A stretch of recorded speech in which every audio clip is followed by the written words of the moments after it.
भारत माता की।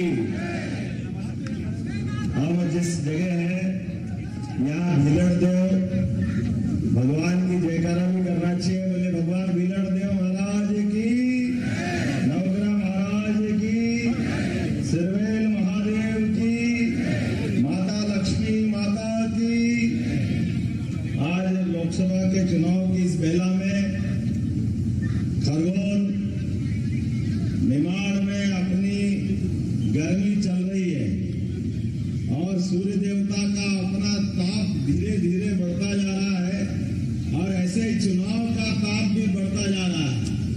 मैदान में धनुष की टंकार के साथ आमने सामने की सेनाएं सजने लगी है और आमने सामने की सेनाओं के बीच हमारे प्रत्याशी और पूरा मंच जोरदार तालियां बजाओ हमारे कल्याण पटेल जी का लिए, उप मुख्यमंत्री जगदीश देवड़ा जी के लिए, हमारे पाटीदार जी के लिए।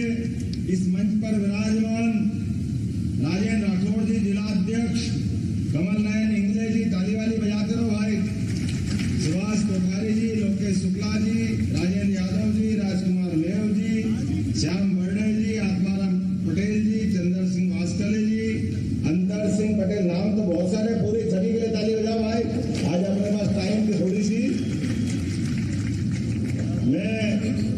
मुझे इस बात का आनंद आता है कि निमाड़ का हमारा ये क्षेत्र और निमाड़ की अपनी धरती की कुछ खुशबू अलग है। यहाँ के अपने वीर महावीर, और वैसे तो इसकी लंबी श्रृंखला है, लेकिन टंटिया मामा ने भी क्या दांत खट्टे करे अंग्रेजों के लिए। हमें इस बात का गर्व है, हमारे अपने निमाड़ के एक बालक ने अपने जीवन काल में जो पराक्रम दिखाया कि आज भी ट्रेन रुकती है, अब रुकती की नहीं रुकती मालूम नहीं, रुकती है ना ट्रेन।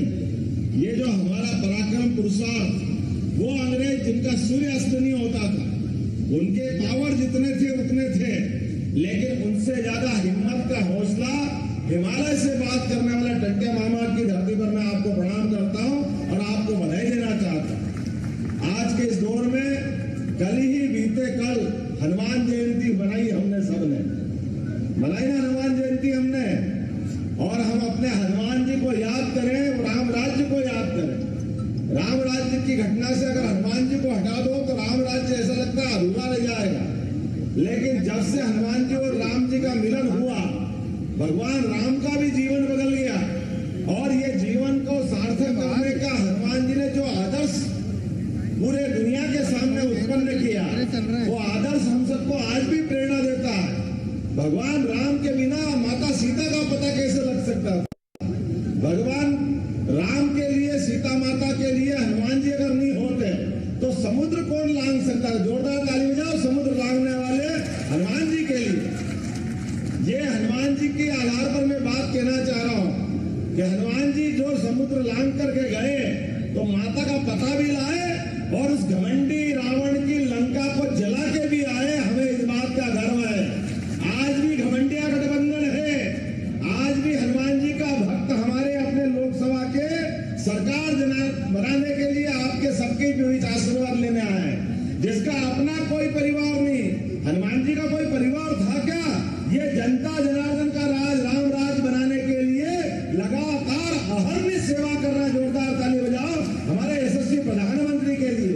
ये चुनाव उनके लिए, चुनाव कहने के लिए उनकी है, लेकिन जिनके लिए सरकार में आने के बाद, जैसे हनुमान जी का उदाहरण था, राम राज्य की स्थापना के बाद राम दरबार में सबको पुरस्कार मिला, और लेकिन हनुमान जी को माता ने माला दे दी। हमको मालूम है मोतियों की माला, लेकिन प्रत्येक मोती में भगवान हनुमान जी, राम जी ढूंढ रहे थे कि राम जी कहाँ है। राम जी नहीं है तो उनको ये पूरी माला बेकार लगी। ऐसे इस भौतिक संसार में हमारे अपने यशस्वी प्रधानमंत्री ने सेवा का संकल्प लिया। जब से संकल्प लिया, एक बाल बराबर दाग उनके जीवन में नहीं है।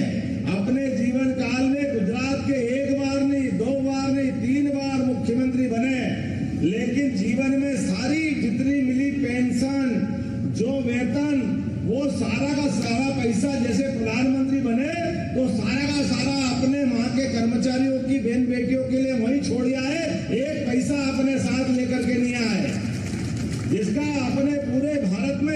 मकान नहीं, लेकिन वो 4 करोड़ जिनके आश्रय, जिनके मकान नहीं है, उनके पक्के मकान देके खुश होते हैं। ये नरेंद्र मोदी जी के समय है, ये उनकी सरकार है, ये हनुमान भक्त की सरकार है, जिनका अपना जीवन पूरे समाज के लिए है। मुझे इस बात की प्रसन्नता है, हमारे क्रांतिकारियों ने अपना बलिदान इसीलिए दिया, चाहे टंटिया मामा और रानी अवंतीबाई लोधी हो, लंबी परंपरा है, जिन्होंने अपना जीवन अपने भारत की प्रगति के लिए, भारत की आजादी के लिए, अंग्रेज को भगाने के लिए।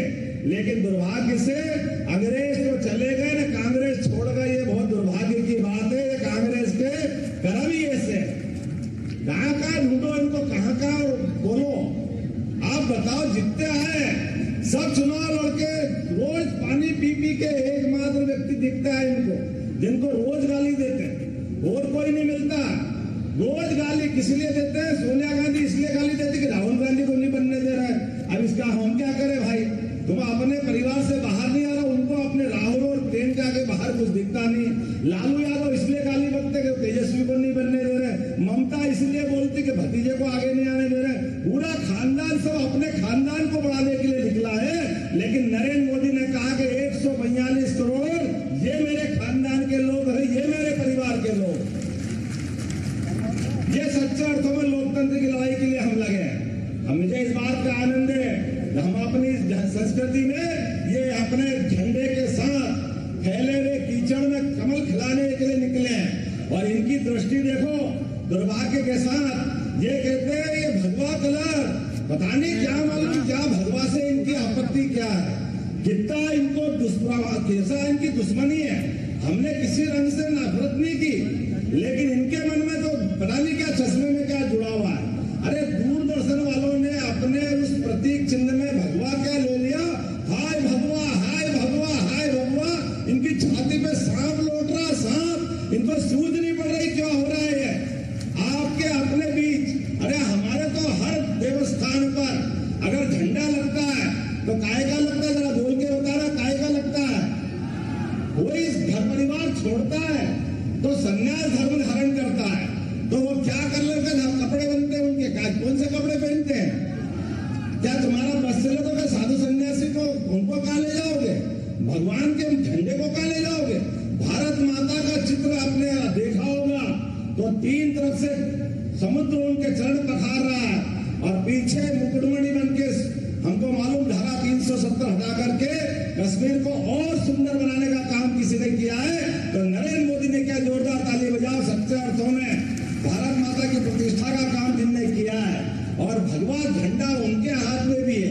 क्या भारत माता का चित्र बदल दोगे? आपका मतलब क्या निकलता है? आप क्या चाहते हो?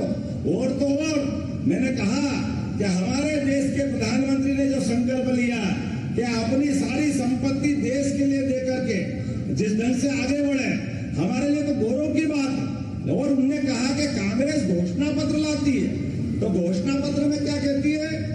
जो मनमोहन सिंह अपनी सरकार में कहते थे, 2003 से 2013 सरकार मनमोहन सिंह की थी, और असली अर्थों में सोनिया गांधी जी के पास पावर थी, जिसमें उन्होंने कहा यूपीए की गवर्नमेंट पहली बार प्रधानमंत्री के ऊपर एक नया दल बनाया था, जो यहां से यूपीए सरकार चलाती थी, लागू मनमोहन सिंह करते थे।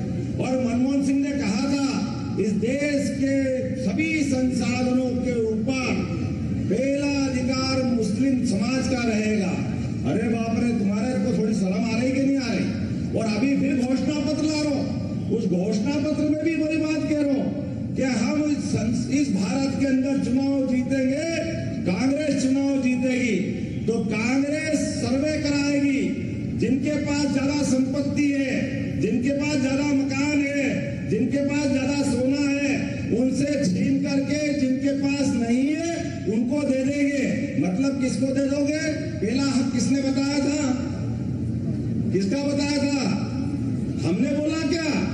कौन बोल रहे हैं? आप ही के प्रधानमंत्री बोल रहे थे, आज भी है मनमोहन सिंह जी। आपकी इस सरकार सोनिया गांधी की थी, और जैसे ही हमने इनका घोषणा पत्र बताना चालू किया, हाय रे हाय रे हाय रे, छाती ठोक के आ गए सामने। आप हिंदू मुसलमान क्यों कर रहे हो? आप हिंदू मुसलमान, अरे हम क्या कर रहे भाई? तुमने तो घोषणा पत्र प्रस्तुत किया, तुमको कांच बता रहे हैं। कांच के सामने खड़े होकर के किसी का एक बटन टूटा नहीं हो तो कोई कांच लगाता है क्या? किसी के माथे के बाल ढंग से नहीं तो कांच करता है क्या? अरे जो तुम होते वही कांच बताता है, और कोई करता है क्या? ये जो करे इनकी मर्जी है, जो करने दो, और कोई बोले भी नहीं। ऐसा कैसे हो सकता? ये लोकतंत्र के अंदर जनता सब जानती है, तुम्हारी मर्जी है, जो करते रहो। हम तो भगवान कृष्ण को मानने वाले, बोलो गोपाल कृष्ण भगवान की। आप याद करो 5000 साल पुराना घटनाक्रम। शिशुपाल ने वरदान लिया माँ ने कि भैया भैया कृष्ण, हमको मालूम है तुम्हारे हाथों इनकी मौत है, लेकिन तुम मेरा ये बेटा है। उनकी माँ ने विनती करी, बुआ जी थी कृष्ण भगवान की, कि इसको माफ करना, नहीं तो इसका जीवन खतरे में पड़ जाएगा। कृष्ण भगवान भी दयालु थे, लेकिन नीति के हिसाब से, धर्म के हिसाब से बर्दाश्त नहीं करते। नगर बुआ ये बात तो सही है कि शिशुपाल गलती करेगा और मेरे हाथों मरना पड़ेगा, लेकिन मैं एक काम कर सकता हूं, इसके 100 गुना माफ कर सकता हूं।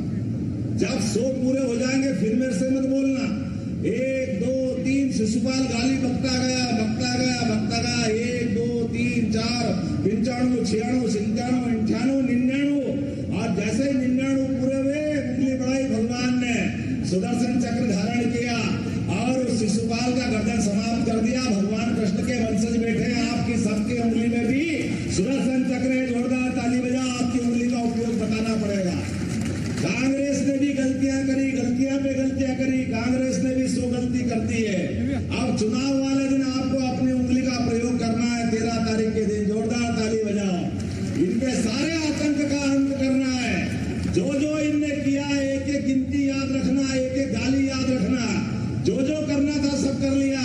अब इनके अपने बीच में हमारा इनका भाव भारत माता की जय करने का, और ये भारत के टुकड़े कराने वाले लोग हैं, ये भारत को बांटने वाले लोग हैं। हमने कहा कि हम मुस्लिम से प्रेम करते हैं, अटल बिहारी वाजपेयी जी के लिए जोरदार ताली बजाओ, जो देश के राष्ट्रपति बनाते हैं। ये हमारा और इनका अंतर है। हम आदिवासियों से प्रेम करते हैं, देश की राष्ट्रपति बनाते, इनने आज तक नहीं बनाया। जोरदार ताली बजाओ। ये हमारा उनका प्रेम। हम गरीबों से प्रेम करते हैं, इसलिए गरीब घर से निकले हुए व्यक्ति को प्रधानमंत्री बनाते हैं। गरीब घर से निकले हुए आपके बीच में से खड़ा व्यक्ति मुख्यमंत्री बनाते हैं। मैं आपको प्रणाम करता हूं। ये लोकतंत्र की स्थापना हम करते हैं। इस देश के युवाओं को हाथ में रोजगार दे करके 25 करोड़ बेरोजगारों को, 25 करोड़ गरीबों को अपनी गरीबी रेखा से बाहर लाते हैं। ये हमारी सरकार करती, लेकिन ये हमेशा इस धर्म को उससे लड़ाओ, इस जाति को उससे लड़ाओ, आपस में लड़ाते रहो, डराते रहो, झगड़ा कराते रहो। चुनाव में चुनाव जीतते आओ, अगली बार फिर भूल जाओगे, फिर आ जाओगे। इसलिए ये चुनाव निश्चित रूप से आप और हमारा एकमात्र यशस्वी प्रधानमंत्री नरेंद्र मोदी को चुनाव के लिए है। तो ये अब की बार हम वापस तैयार है। बोलो सब तैयार है? तो अपने स्थान पे खड़े हो जाओ मोदी जी की तीसरी बार सरकार बनाने के लिए, और भगवान सुदर्शन चक्र लिए हुए धारण किए आप कृष्ण बन जाओगे। एक एक कार्यकर्ता याद रखो, जो भारतीय जनता पार्टी का कार्यकर्ता है, जब तक आखिरी वोट नहीं डल जाए तब तक शांति से नहीं बैठेंगे। अपने में से हर एक कोई संकल्प करो, जब तक आखिरी वोट अपना पक्ष में